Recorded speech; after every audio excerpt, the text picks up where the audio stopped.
Welcome to Fun Quiz Channel. Which of the following is a primary source of energy in the natural world? Sunlight. What is the process by which plants convert sunlight into energy?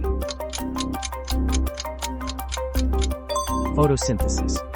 Which of the following is a natural habitat for polar bears?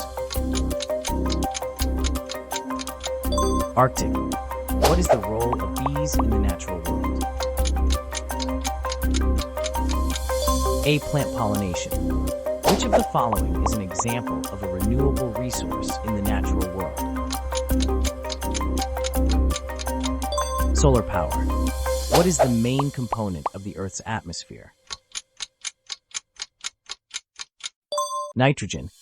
Which of the following is a predator in the natural world? B. What is the largest mammal in the natural world? Blue whale. What is the main source of water in the natural world? C. Which of the following is an example of a natural disaster in the world? Tornado.